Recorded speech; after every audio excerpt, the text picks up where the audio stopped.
ভরসন্ধ্যায় গোপালনগর থানার জনবহুল পাড়ার ভেতর অগ্নিকাণ্ড। ঘটনাটি ঘটেছে পোলতার শালবাগান এলাকায়। এলাকাবাসীদের দাবি, এদিন সন্ধ্যায় হঠাৎ করেই জনবহুল এলাকার পাশে শালবাগানের ভেতরে আগুন লক্ষ্য করে স্থানীয়রা। দ্রুত আগুন ছড়িয়ে পড়ে শালবাগানের বেশ কিছুটা অংশে। খবর দেওয়া হয় বনগাঁ দমকল বিভাগে। দমকলের একটি ইঞ্জিন ঘটনাস্থলে পৌঁছে আগুন নিয়ন্ত্রণে আনে। স্থানীয়দের দাবি, প্রতি বছরই অজ্ঞাত কারণে শালবাগানের ভেতরে আগুন লাগে। বছরই আগুন লেগে যায়। কি করে লাগে আগুন? জানি কেউ মনে হয় হয়তো ধরিয়ে দেয় হয়তো। এবার আজকে আজকে কি করে লাগলো?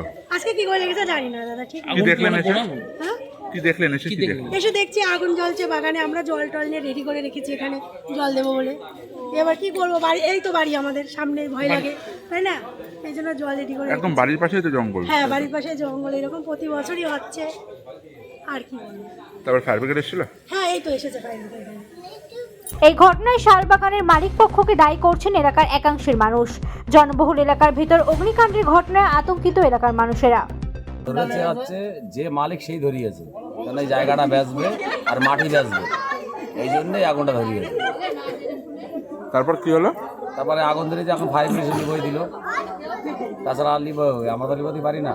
তা একদম যে পাড়ার মধ্যে এরকম আগুন? পাড়ার মধ্যে এরকমই হবে, কারণ এই গাছ প্রায় অর্ধেক বেচা হয়ে গেছে আর অর্ধেক আছে, অর্ধেকটা বেচবে হচ্ছে সেই মালিকই বেচবে। জনবহুল এলাকায় এরকম আগুন লেগেছে। আর জনবহুল এলাকায় আগুন মালিকই লাগিয়েছে, কোনো মানুষ নিজে আসবে না, অন্য কারোর দিয়ে লাগিয়েছে। জনবহুল এলাকা, কতটা ভয় লাগছে?